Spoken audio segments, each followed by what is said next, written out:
cracking, YouTube? It's me, your host, Toon, aka the Comic Book Thug. Once again, bringing another comic book review.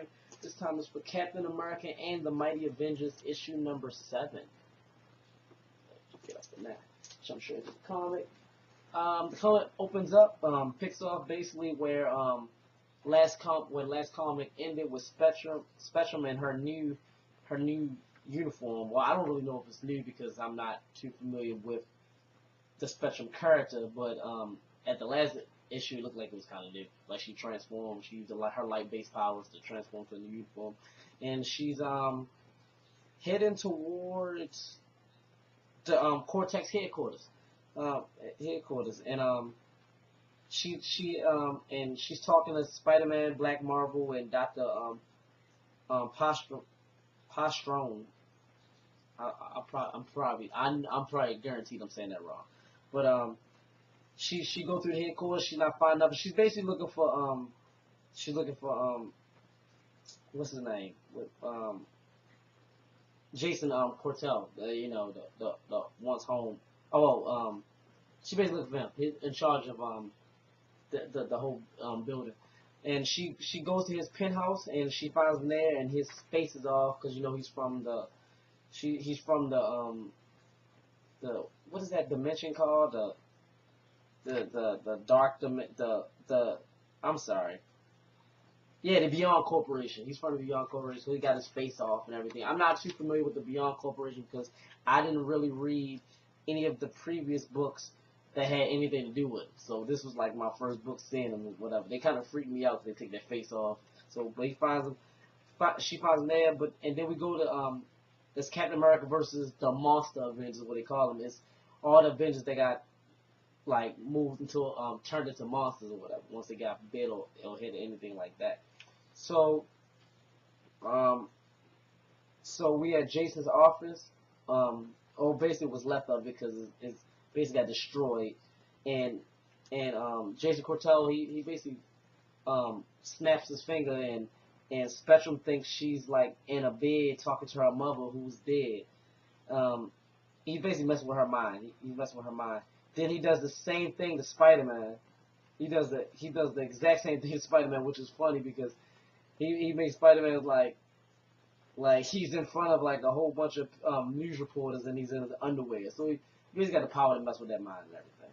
So we see Luke Cage and Jessica Jones show up to the fight to help Captain America beat the Monster Avengers or something like whoever they are. And we actually see Kevin Brashear. I'm probably saying that wrong too, but he's basically the one that was trapped inside of the Omniverse, and he's back.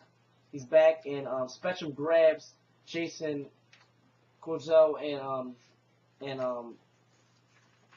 and Kevin does something. He does something to him, like he puts his hand on his chest and like I guess he says, "Come with me." So like I think they go back to inside of the verse or whatever. I don't know. They just disappeared. They just disappeared, and that's the comic basically comes to an end with them all laughing, thinking it's over, and we go back to the Gym Theater, which is the Mighty Avengers like headquarters, and Captain America, well, Steve Rogers calls Sora, yeah, still calls, because Sora's like the secretary or whatever, answer for the Mighty Avengers. She basically tells him that they're out on a mission or something like that, and he says he need to get a hold of them. My name is Steve Rogers, and that's basically how the comic ends. The old, because Steve Rogers is old, so that's basically how the comic ends. I never really truly was into this book because I don't really know any of the backstories of any of these people besides the new Captain America. Like I don't know anything about the Mighty Avengers. I wasn't a fan of that book. I wasn't a fan of the Avengers period until I'm not even gonna lie, until the movie, and then I started getting the Avengers books. And I am heavily interested in the Avengers books, but the Mighty Avengers, the characters like Blue Marvel and Spectrum, I'm just not really into them. But maybe. So that was my review on Captain America and the Mighty Avengers, issue number 7. Let me know in the comments below if you picked up this book, and if you did, let me know if you liked it or disliked it and why.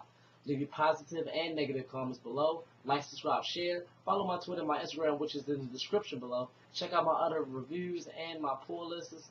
And as always, from me, your host, Tune, aka the Comic Book Thug. Have a nice day.